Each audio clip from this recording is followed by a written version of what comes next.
L'économie autrement. Une émission sur le secteur public, la santé et l'économie sociale et solidaire. Bonjour à toutes, bonjour à tous. Bienvenue dans cette nouvelle édition de l'économie autrement, entièrement consacrée au secteur du logement social. Exceptionnellement, pour réaliser cette émission, Radio KPMG s'est déplacée à Nantes où se tenait les 3, 4 et 5 octobre dernier le congrès HLM de l'Union sociale pour l'habitat. Ce congrès est l'événement annuel des professionnels du secteur. Y participent les organismes de logement social, les membres des fédérations de l'Union sociale pour l'habitat, les industriels, mais aussi les responsables politiques, les partenaires institutionnels et financiers, les associations aussi.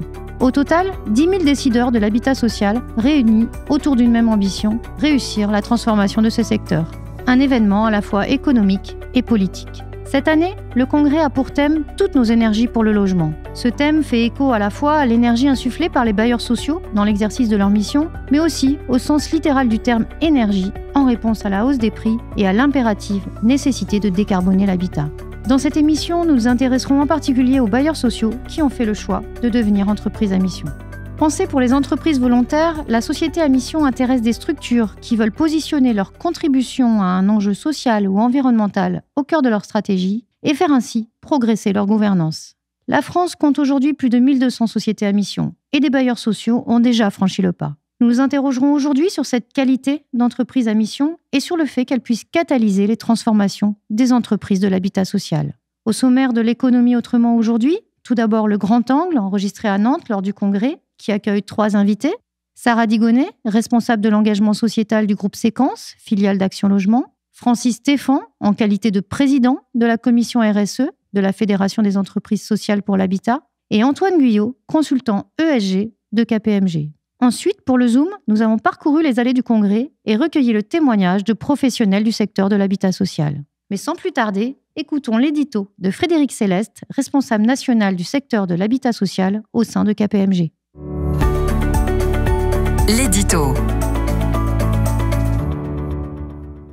La loi Climat et Résilience de 2021 fait de l'éradication des passoires thermiques un enjeu majeur pour les bailleurs sociaux. Lors de la publication de la loi, ce sont près de 1,8 million de logements sociaux avec des étiquettes G, F, E qui devraient être rénovés progressivement de 2025 à 2034 sous peine d'être interdits à la location.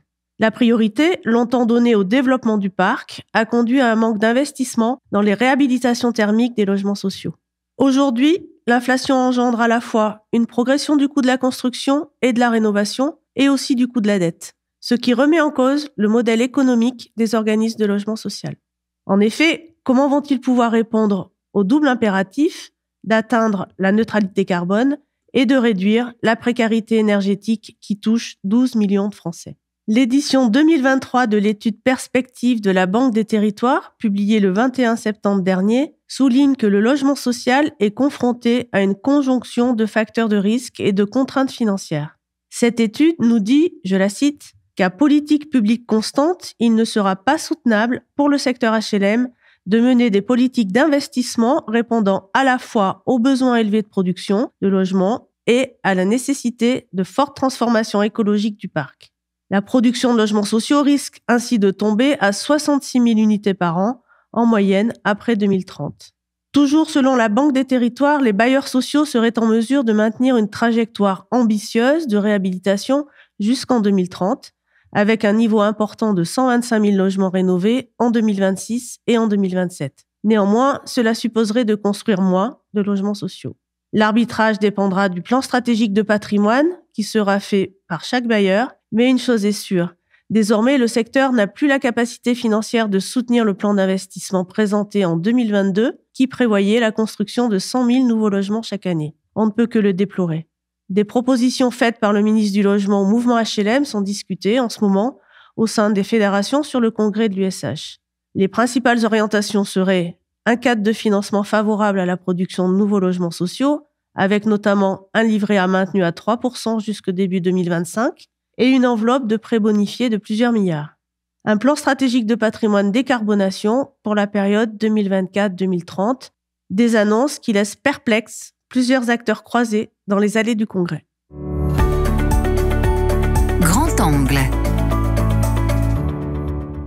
Poursuivons maintenant avec le grand angle dédié à l'entreprise à mission dans le secteur de l'habitat social. Comme déjà annoncé, j'ai le plaisir de recevoir au micro Sarah Digonnet, responsable de l'engagement sociétal du groupe Séquence, un bailleur social d'Île-de-France devenu entreprise à mission en juin 2022, et Francis Stéphan, en sa qualité de président de la commission RSE de la Fédération des entreprises sociales pour l'habitat. Je précise qu'il est également directeur général de Domo France, seul bailleur social labellisé Bicorp. Et aussi Antoine Guyot, consultant ESG de KPMG et expert des sociétés à mission. Bonjour à tous les trois. Bonjour. Je commencerai avec vous, Antoine Guyot. L'entreprise à mission est un modèle qui connaît une belle dynamique en France depuis la loi Pacte de 2019. Pourriez-vous nous dresser un état des lieux des entreprises qui ont adopté ce statut ? Oui, bien sûr. Quelques chiffres vous éclaireront, je pense. Aujourd'hui, 1275 sociétés à mission qui représentent pas loin de 660 000 salariés. Leur nombre double chaque année depuis 2019. De quelle typologie on parle ?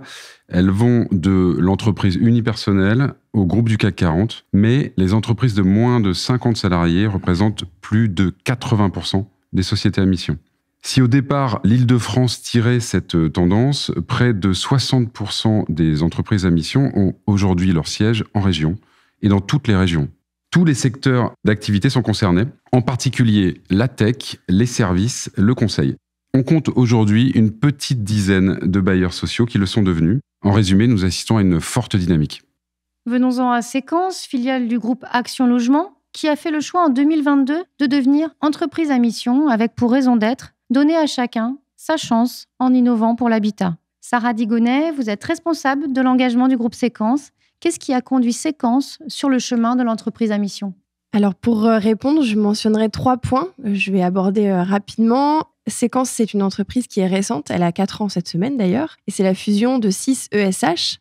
Donc ce contexte de fusion était un moment clé pour s'interroger finalement sur la vision et la contribution que collectivement on souhaitait avoir sur la société en général, puisque c'est un engagement vraiment sociétal.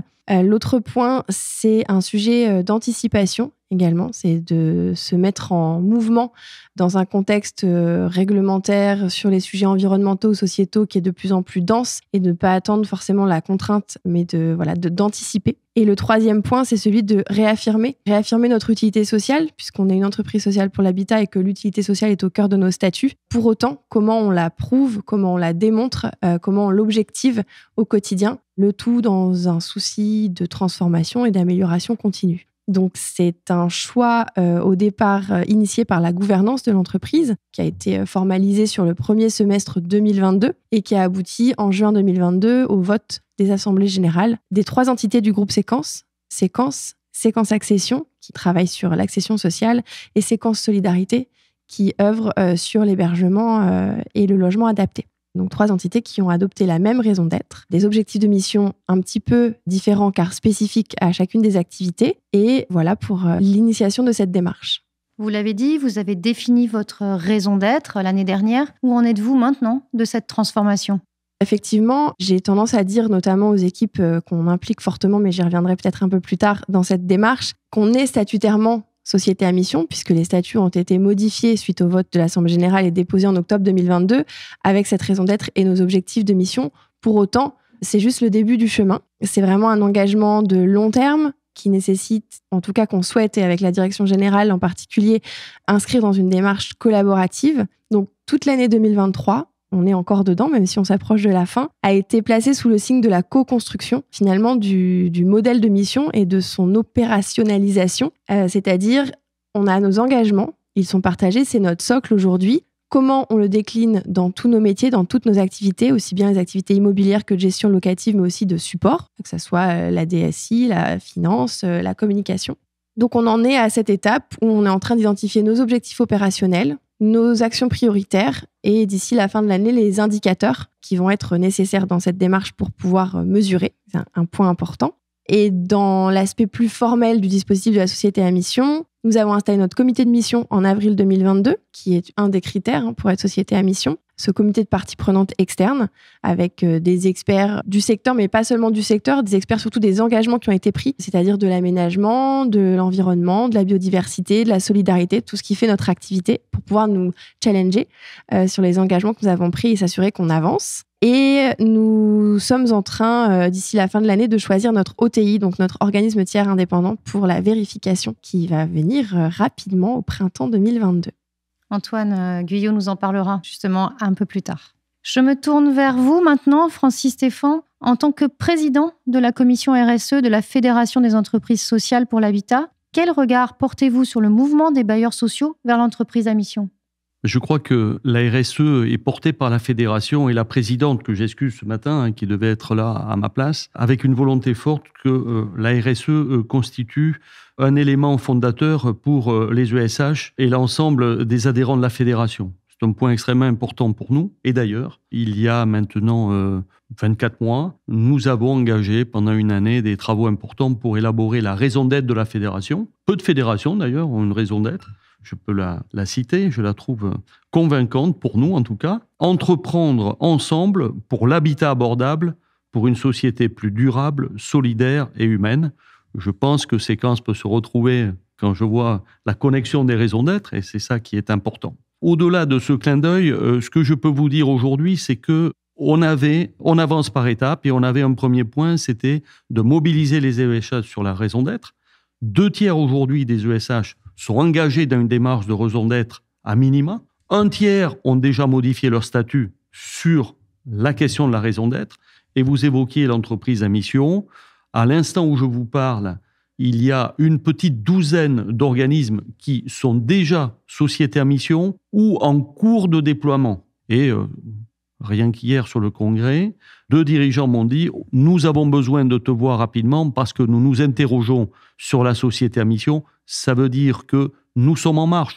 Quand je dis 2/3 ont une raison d'être, il y a 2 ans, elles n'en avaient pas. Donc ça veut dire que certains diront que le secteur avance pas assez vite. Moi, je dis qu'il est aujourd'hui dans la fulgurance sur ces sujets parce que chacun a bien compris les enjeux et on va y revenir. Concrètement, quels sont les outils proposés par votre fédération, Francis Stéphan, pour accompagner les entreprises du secteur ? La fédération a souhaité se doter d'outils, mais surtout apporter de l'agilité. Bon, d'abord, nous avons des groupes aujourd'hui dans notre fédération. Nous avons des ESH indépendantes. Et pour beaucoup, je suis par ailleurs, moi, dirigeant d'un organisme, nous tenons à notre indépendance et notre capacité d'action. Et ce n'est pas le Girondin qui vous parle qui va dire le contraire, hein, toujours opposé au centralisateur. Mais pour autant, la fédération a un rôle d'aiguillon, un rôle d'orientation. Et nous avons aujourd'hui créé un certain nombre d'outils comme le guide pour la déclaration extra-financière. Nous avons un guide à destination des sociétés pour les accompagner.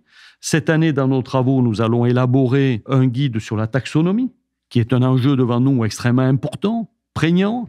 Des travaux sur le rapport de durabilité. Nous devons outiller les sociétés, mais nous avons aussi, dans le plan formation porté par la fédération, un certain nombre d'ateliers avec nos amis de Delphis et beaucoup d'ESH, de référents RSE des ESH participent à ces ateliers. Par ailleurs, nous faisons du benchmark, des bonnes pratiques et Séquence en est un beau témoignage. Hein. Les bonnes pratiques pour nous, c'est important pour les diffuser. Et nous avons également un réseau de référents RSE qui permet là aussi d'échanger et de pouvoir intervenir dans des sociétés à la demande de chacune. Donc ça veut dire qu'il y a une dynamique collective qui se met en marche avec un véritable accompagnement des sociétés là où elles le jugent opportun.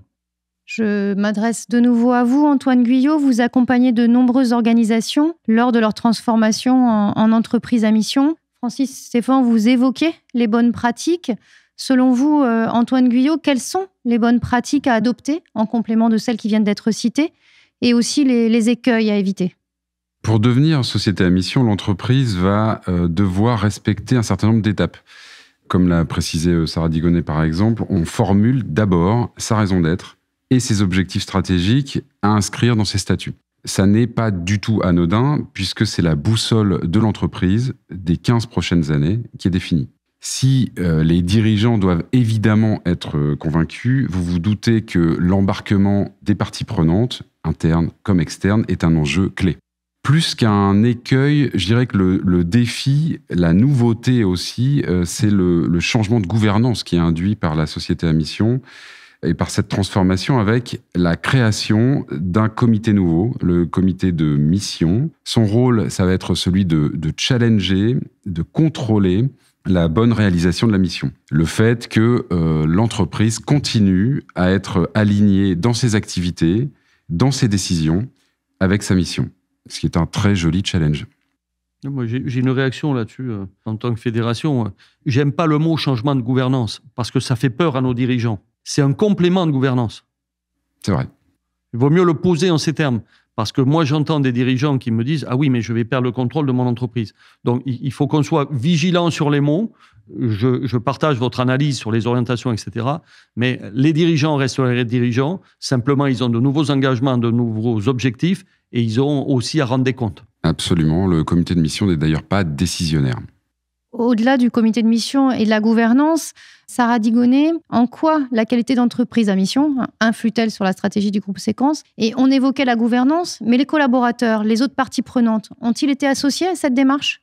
Alors effectivement, on parle de gouvernance et on parle, enfin le mot est juste, Perrine, sur les parties prenantes. Nous, c'est vraiment probablement ce qui a été recentré encore plus fort avec l'engagement de société à mission, c'est mettre les parties prenantes au cœur vraiment de la stratégie. Il y a 2 sujets dans ce que je dis là. Sur les parties prenantes, évidemment, en tant que ESH, notre première partie prenante, ce sont nos locataires, nos résidents, c'est-à-dire l'intention qu'on a à travers l'activité qu'on fait qui est destinée vers eux en premier. Ce sont aussi nos collaborateurs. S'il fallait mettre un peu sur les 2 jambes déjà de la société à mission, ça serait celle-ci. Mais effectivement, c'est s'adresser à des enjeux tellement importants et sociétaux que évidemment on ne peut pas le faire seul. Et c'est comment on va mettre autour de la table, soit sur un comité de mission, mais aussi sur des projets et des objectifs plus précis, nos fournisseurs, nos prestataires, les collectivités, les fédérations, nos pairs. Enfin voilà, c'est vraiment cet enjeu-là. Sur la question de la gouvernance, juste par rapport aux discussions qu'on a là, c'est vrai qu'on n'a pas renversé la table pour renverser la gouvernance avec cet engagement de société à mission. Pour autant, dans tous nos ateliers ou réflexions de cette année, on questionne la gouvernance en se disant est-ce que ça a quelque chose de spécifique d'être une gouvernance dans une société à mission. Et ce, à tous les niveaux de la gouvernance. Parce que quand on parle de gouvernance, on pense à notre conseil d'administration, notre COMEX, notre CODIR. C'est quoi prendre des décisions dans une entreprise qui fixe ce cap à long terme, comme le disait Antoine, à 15 ans, à 20 ans, nous, on est en train de travailler justement cette vision. Donc, comme je disais, Séquence, c'est une entreprise récente qui a 4 ans. L'idée, au départ, c'est de se dire comment 6 entreprises deviennent une entreprise et travaillent ensemble. Donc, cette phase-là, elle est faite de manière organisationnelle, avec les outils, mais aussi maintenant, où est-ce qu'on va ?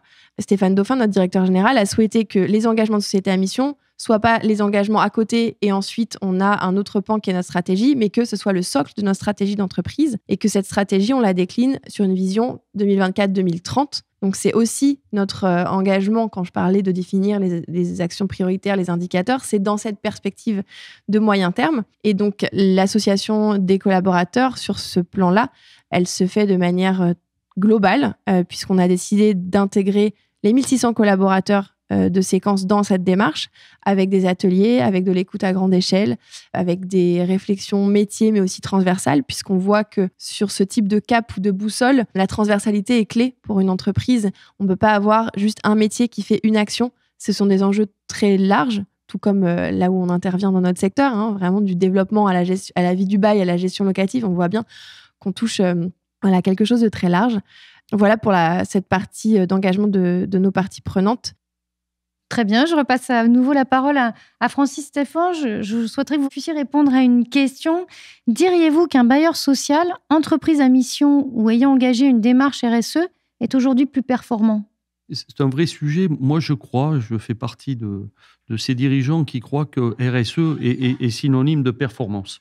On a un exemple sous les yeux, un formidable exemple sous les yeux, c'est que quand on regarde le spectre des sociétés du CAC 40, les plus performantes, c'est celles qui, depuis 5 ans, ont un engagement RSE. Et un des dirigeants, le patron de Schneider, me disait, tu sais, RSE, c'est pas responsabilité de l'entreprise.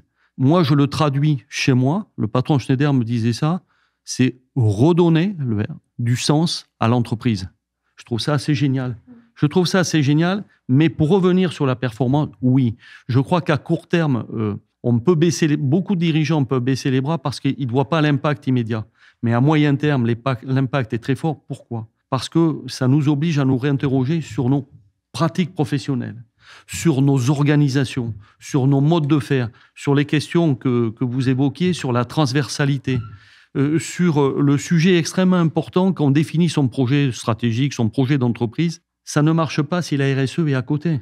Mais si elle devient le socle, j'ai trouvé formidable ce mot, si elle devient le socle du projet d'entreprise, eh bien là, on a déjà franchi un pas considérable. Et ça veut dire qu'on crée des pratiques différentes dans le mode opératoire du fonctionnement de l'entreprise, y compris dans le management, la gouvernance. Donc oui, je considère, moi, que RSE est synonyme de performance.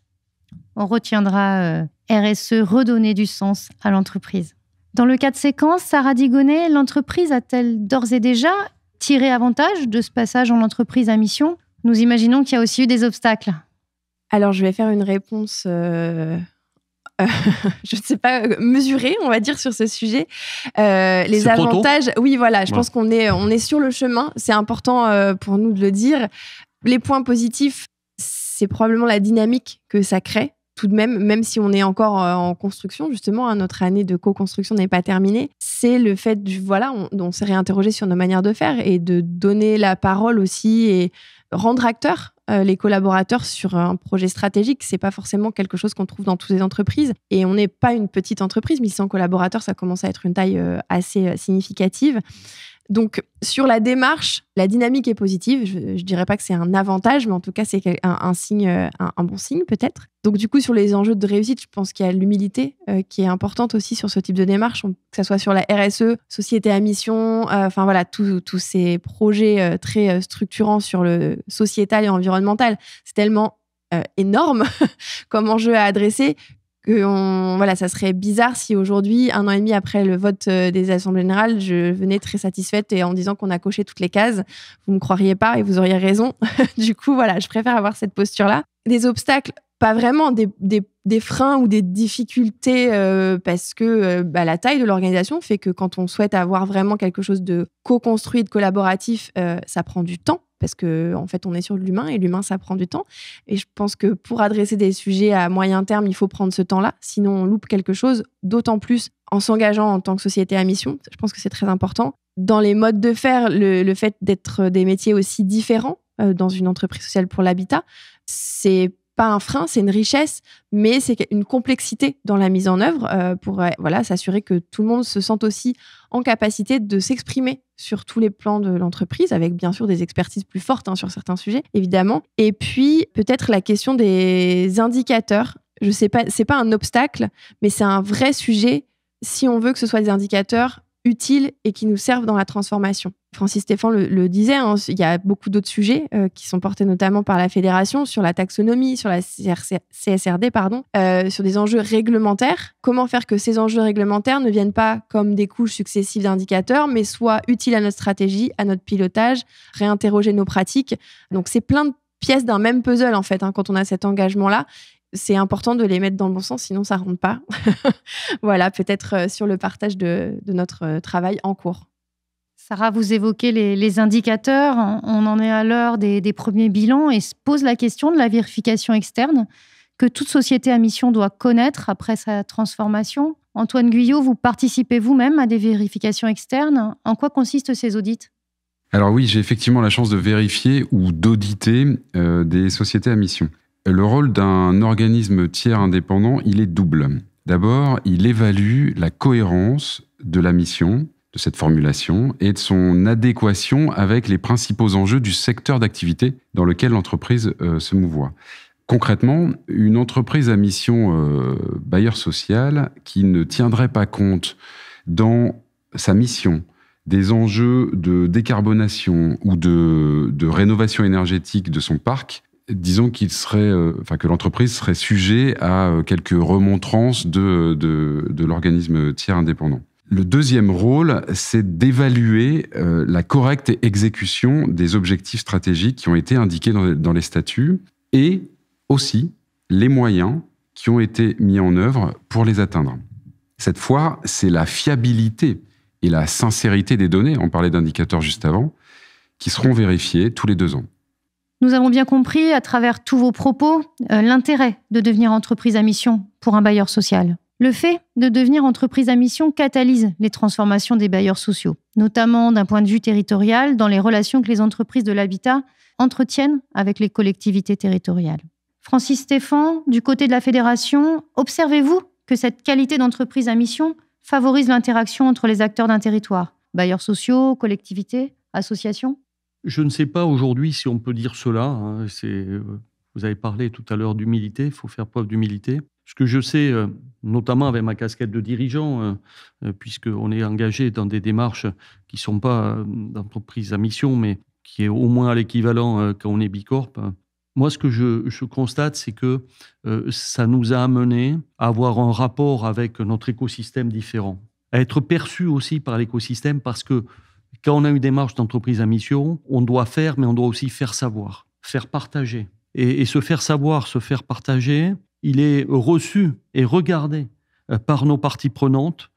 Et très souvent, parce que vous avez ces engagements, vous avez le monde de l'école, le monde de l'entreprise, des partenaires qui vont vous regarder un peu différemment, vont vous solliciter sur des sujets. Et on voit que le cheminement évolue. Et un simple exemple, aujourd'hui, ça vient impacter très fortement la marque employeur dans nos sociétés. Vous savez, pour intervenir dans des écoles d'ingénieurs ou écoles de commerce, j'ai rarement vu un étudiant, en fin de cycle, me dire « Ah, monsieur Stéphan, mon rêve, c'est de bosser chez vous, chez un bailleur social. » On a une image encore poussiéreuse, malheureusement, c'est comme ça. Ils me disent « Ah oui, je veux bien aller chez Airbus, chez Thales, chez LVMH, que sais-je encore. » Et puis, quand ils voient que je suis Bicorp, ils me disent « Ça nous intéresse de venir chez vous. » Pas parce qu'on est Domo France ou bailleur social, parce qu'on est Bicorp, parce qu'on est entreprise à mission. Ça veut dire qu'on parle un peu différemment lorsque on a pris ces engagements et ces postures-là. Et on est perçu différemment. Et ça, c'est ce que je dis à mes collègues dirigeants qui ont du mal à franchir le cap. Mais j'ai dit, si vous voulez embaucher, si vous voulez changer l'image de marque, si vous voulez avoir une marque employeur plus forte, allez-y. Et là, on voit l'impact direct. Je rajouterai une dernière question. On évoque justement la place du bailleur social dans son écosystème et dans ses relations avec les collectivités, les associations. Vous aviez évoqué dans nos échanges préalables un fonds d'innovation sociale porté par la Fédération. Est-ce que vous pourriez nous en dire un mot ? Oui, il y a maintenant plus de 10 ans, à l'initiative de la présidente de la Fédération, a été créé au niveau des ESH et pas au niveau de l'Union HLM, un fonds d'innovation sociale qui permet de financer les projets d'innovation portés par les ESH en lien avec des associations, essentiellement dans les quartiers. Et nous demandons une participation volontaire de tous les bailleurs, une cotisation volontaire de 1 € au logement. 60% des ESH cotisent, j'aimerais que ce soit 100%. Moi, je l'aurais rendu obligatoire. Mais bon, je suis plus intransigeant que n'impose certainement le dialogue RSE qui doit être le nôtre aujourd'hui. Mais beaucoup d'actions émergent et sont portées dans ce contexte-là. Et on voit bien que là, ça permet vraiment d'animer l'écosystème. Et on est au cœur de notre raison d'être, l'utilité sociale, à travers ça. La mission en direction des plus fragiles et l'animation et la vie des quartiers. Donc, ce qui était intéressant, c'est que moi, je crois qu'à travers le Fonds d'innovation sociale, c'était déjà il y a 10 ans un marqueur RSE très fort pour la Fédération pour rendre des quartiers vivants au service de notre mission de l'utilité sociale. Et ça, je crois qu'on peut en être très fier. Et de voir aujourd'hui que 12 ESH sont engagés en entreprise à mission, je suis convaincu que dans 3 ans, on aura multiplié le chiffre par 4. Et c'est ça la bonne nouvelle. Le grand angle touche à sa fin. Nous allons conclure. Antoine Guyot, un mot de conclusion tout d'abord ? Pour faire le lien avec les propos de M. Stéphan et notamment le rapport différent à l'écosystème, je voudrais évoquer très rapidement un mot d'autres structures que les sociétés à mission, que des sociétés commerciales s'intéressent à cette transformation donc en structure à mission, appelons-le comme ça. J'ai la chance d'accompagner aujourd'hui des associations, des coopératives ou des entreprises publiques sur ce terrain-là. Et nous réfléchissons en fait ensemble à une notion nouvelle de territoire à mission. Sarah, un dernier mot ? Oui, peut-être pour réaffirmer les propos, je crois, on partage pas mal de convictions autour de ces micros. Juste sur un point important qu'on n'a peut-être pas mentionné ainsi, mais dans les parties prenantes, on l'a dit, les collaborateurs, mais c'est pas juste une partie prenante, c'est-à-dire qu'aujourd'hui, les collaborateurs sont un de nos engagements de mission. Voilà, parce qu'on les a pas forcément spécifiés, mais on s'adresse à nos différentes parties prenantes dans les engagements donc statutaires de séquence, les locataires sur le premier engagement, la planète, en gros, si on le fait en résumé, si on n'a plus trop le temps, la ville, en tout cas la façon d'habiter, et puis également nos collaborateurs. Et je pense que c'est sur les sujets de marque employeur, c'est aussi important de dire que ces démarches et ces engagements que nous prenons, ils sont on s'interroge sur l'activité, produits, services qu'une entreprise peut avoir, mais aussi, et on doit y avoir un parallélisme des engagements envers les collaborateurs et les collaboratrices. Un dernier mot, Francis Stéphane. Moi, je crois que lorsque on écoutera ce débat, on peut être très optimiste sur le chemin qui est devant nous. Et l'enjeu majeur, c'est de faire de l'ensemble de nos parties prenantes, à commencer par nos salariés et nos gouvernances, des acteurs de l'entreprise et des acteurs au service d'un sens renouvelé pour nos missions d'utilité sociale. Et c'est ça qui est important pour moi et pour la Fédération. Un grand merci à vous trois pour votre témoignage et votre note d'espoir sur ce secteur du logement social, plus engagé que jamais dans sa mission d'utilité sociale. Le Zoom. Dernière rubrique de notre émission, le Zoom. Un Zoom qui est allé aujourd'hui à la rencontre des professionnels du secteur du logement social présents au congrès HLM de Nantes. Nous sommes au 3e et dernier jour du congrès. Les échanges et les conférences ont déjà été nombreuses et enrichissantes. À notre micro, des directeurs et présidents d'entreprises sociales, Norbert Fanchon, président du directoire de la coopérative HLM Groupe Gambetta, dont le siège est à Cholet, Serge Laurent, directeur général de Montlogis, situé à Troyes et filiale du groupe Action Logement, Juliette Lefeu, directrice générale de Reims Habitat, et Adrien Fétraud, président du directoire d'Espace Habitat à Charleville-Mézières. Bonjour Serge Laurent. Bonjour. Est-ce que les sujets abordés au cours du congrès vous paraissent couvrir l'intégralité des enjeux du secteur ? Je pense que ce qui est important dans ce congrès, c'est que déjà, il y a une prise de conscience. Tout le monde s'accorde sur le fait que la crise est là, ce qui n'était pas complètement évident parce que je pense que peu d'acteurs l'ont vu arriver. Et bon, la prise de conscience, c'est un premier niveau important. Après, au-delà de la prise de conscience, je crois qu'il y a également un consensus sur les raisons qui nous amènent à cette situation aujourd'hui. Principalement, c'est l'évolution des coûts de construction, très rapide avec l'évolution des coûts des matières premières, la guerre en Ukraine. C'est la nécessité de réhabiliter notre parc et notamment d'éradiquer les étiquettes énergivores EFG. Puis c'est surtout la hausse brutale des taux d'intérêt. Et c'est ça qui, quelque part, nous pose aujourd'hui, nous, organismes de logement social, des difficultés. Parce que dans les crises précédentes, nous avions la capacité de réagir. On était ce qu'on appelle, on aime bien, dans notre langage un peu technocratique, dire qu'on était contracyclique. Donc ça veut dire qu'on pouvait agir quand les autres n'agissaient plus, les promoteurs et autres. Parce qu'on avait des marges de manœuvre.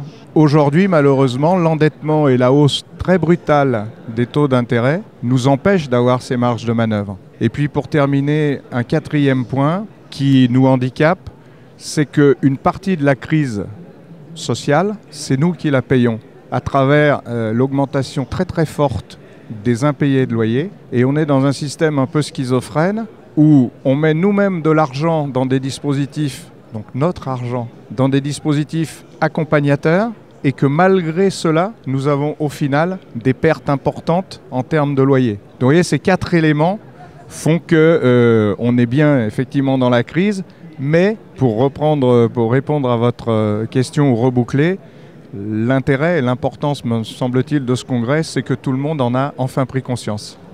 Juliette Lefeu, une réaction à ces premiers propos ? Alors écoutez, oui, effectivement, je me promène dans le congrès et j'assiste à quelques séances de discussion, que ce soit en plénière ou en table ronde. Et effectivement, rien que le thème du congrès cette année sur toutes les énergies vers le logement montre déjà l'intérêt du secteur et la prise en compte des enjeux énergétiques qui sont assez importants pour nous, notamment pour les locataires dans le cadre des charges locatives. c'est un premier sujet qui nous préoccupe grandement, notamment pour les régules de charge 2024 sur l'année 2023, où on a eu quand même une forte hausse du coût des énergies que l'on va évidemment devoir répercuter sur les locataires, et donc on s'attend à un impayé conséquent. Donc ce sujet, pour moi, il est abordé par plusieurs débats, par plusieurs discussions autour des thèmes, mais aussi par le village des startups qui, je pense, permet aux bailleurs de découvrir des solutions qu'ils n'auraient peut-être pas envisagées préalablement. Norbert Fanchon, vous souhaitez intervenir ? Alors, le groupe Gambetta fait beaucoup d'accession à la propriété et a un peu de locatif social. Et le congrès de l'Union HLM, c'est exactement à l'inverse, beaucoup de locatif social et un peu d'accession à la propriété. Et donc moi je regrette toujours qu'on ne parle pas suffisamment d'accession, et notamment d'accession sociale. Forcément on est focalisé sur les enjeux de locatif social, mais le parcours résidentiel ça commence par le locatif social, ça passe par l'accession à la propriété, puis par l'accession libre. Alors aujourd'hui il y a en plus l'enjeu du logement intermédiaire qui est en train de se dégager fortement, puisque on sait il y a la crise de l'immobilier et la crise de l'accession en général. Et donc on a parlé beaucoup de locatif, un peu de logement intermédiaire, et à mon goût pas suffisamment d'accession, mais c'est un peu le jeu, et il faut faire avec. Adrien Fétraud, que diriez-vous ? Est-ce que les sujets abordés au cours du congrès vous paraissent couvrir l'intégralité des enjeux du secteur ? Écoutez, plutôt. Néanmoins, si je peux suggérer ou avoir une suggestion au regard des sujets qui ont été abordés sur les 3 jours du congrès. En ce qui me concerne, j'aurais peut-être souhaité avoir quelques pistes concernant la relation post-ANRU. Alors ANRU, c'est tout ce qui est travaux de rénovation urbain, donc depuis une 20aine d'années maintenant, notamment liés à l'emploi, liés à la mobilité, notamment dans les quartiers qui ont pu être effectivement affectés à ces travaux de rénovation. La question du modèle économique se pose et le secteur attend beaucoup de l'État pour financer la décarbonation. Avez-vous trouvé des pistes de solutions sur ce congrès ? Norbert Fanchon, vous souhaitez intervenir ? Pour moi, la transition écologique, on peut la faire par le logement neuf. Et c'est vrai que la vision du gouvernement, c'est on fait la transition écologique par la réhabilitation. Mais le logement neuf, c'est un logement totalement décarboné dans son utilisation, puisqu'il y a des performances énergétiques énormes. Et réhabiliter, c'est beaucoup d'argent pour des performances assez moyennes. Mais c'est vrai que c'est un vrai sujet politique, et pour le moment on le traite plutôt sur le logement ancien et pas assez sur le logement neuf. Et notamment un sujet carbone, c'est les transports. Et on peut faire des logements neufs là où on a besoin de transport. Et ce sujet pour moi, on le traite du mauvais côté, parce qu'on le traite par le stock et pas par le flux. Et effectivement c'est un peu la crainte que l'épargne est plutôt vers la réhabilitation que vers le logement neuf. Serge Laurent, vous souhaitez intervenir sur cette question ? On est dans un congrès professionnel. Donc dans un congrès professionnel, on réclame de l'argent. Les présidents de fédération sont dans leur rôle. Simplement, le pays, la France, est dans une situation qui est celle que l'on connaît aujourd'hui. Et chacun est dans son couloir. C'est-à-dire que le logement réclame plus d'argent pour le logement, la sécurité la justice plus d'argent pour la justice, alors même que les finances publiques sont exsangues. Donc je pense que même encore une fois, si les professionnels ici sont dans leur rôle, il nous faut, si on veut préserver le modèle, essayer de discuter avec l'État de façon différente, en proposant des choses qui ne coûtent pas cher ou qui ne coûtent rien. Je vais essayer de vous l'illustrer, sachant que la première des propositions que je pourrais apporter, c'est plus un doux rêve, mais on dit, il manque des logements en France. Non, les logements ne sont pas là où l'activité économique est. Aujourd'hui, il y a 1,5 million de logements qui sont vides en France. Ils sont dans la Creuse, dans la Lozère, dans la Haute-Loire. En clair, ce que je veux dire, c'est que le principal problème, ce n'est pas un problème de décentralisation de politique du logement, c'est d'aménagement du territoire. Alors vous allez me dire, ça nous emmène extrêmement loin, mais c'est le principal élément. Jusqu'à quand va-t-on accepter de loger des gens de plus en plus mal, alors que ça nous coûte de plus en plus cher en Île-de-France ou en région parisienne ou dans les grands centres urbains? C'est une vraie question. La réponse à long terme, c'est l'aménagement du territoire. Le deuxième élément, c'est le foncier. Depuis des dizaines d'années, l'État nous dit on va libérer du foncier pour vous permettre de construire. Moi, je ne revendique pas la gratuité du foncier, mais la disponibilité du foncier. Troisième et avant-dernier élément, la question des garanties d'emprunt. Les garanties d'emprunt, vous savez que lorsque l'on construit du logement social et qu'on emprunte auprès de la Caisse des dépôts, pour avoir le prêt, il nous faut une garantie d'emprunt et une garantie donc des collectivités territoriales. Le problème, et c'est tout à fait logique, puisque la Caisse des dépôts veut on va dire, protéger l'épargne des Français, puisqu'on sait que l'argent qui nous sert vient du livret A. Mais aujourd'hui, indépendamment du fait que cette caution, elle sert à peu près à rien puisqu'elle n'a jamais été mise en œuvre, elle pose de vraies difficultés parce que les collectivités locales sont de plus en plus rétives à donner et de plus en plus longues à donner des garanties d'emprunt. Ce qui nous oblige à mobiliser des lignes de trésorerie, des lignes de crédit, pour pouvoir payer nos travaux, les promoteurs en avance. Sauf que lorsqu'une ligne de crédit est à 0 ou 0,5, elle ne coûte rien. Lorsqu'elle est à 3,5-4%, elle commence à coûter cher. Ça commence à coûter cher. On pourrait, par un système étatique, un système de guichet unique, accélérer tout ça et remonter un système de mutualisation, remonter cette prise de garantie qui nous éviterait d'aller dépenser de l'argent, si vous voulez, dans des choses, dans des lignes de trésorerie qui servent à rien. Mais, et je terminerai par là en m'excusant d'avoir été long, il me semble que la principale réforme qu'on pourrait faire et qui nous permettrait de nous dégager des marges de manœuvre, c'est la réforme du Code des marchés publics. Vous savez qu'on a un très gros truc en France qu'il faut que, et c'est très bien qu'il y ait un libre accès à la concurrence, et donc nous sommes soumis au Code des marchés publics. Simplement, on constate par l'ouverture de plis depuis des années, que les prix qui nous sont faits lorsqu'on travaille en maîtrise d'ouvrage direct, donc via des marchés publics, sont 10 à 15% supérieurs à ceux que les promoteurs obtiennent quand ils négocient de gré à gré. Donc qu'on maintienne un système qui permette l'égalité d'accès à la commande, etc., ça pose aucun problème. Mais il faudrait simplifier ce système et rehausser les seuils.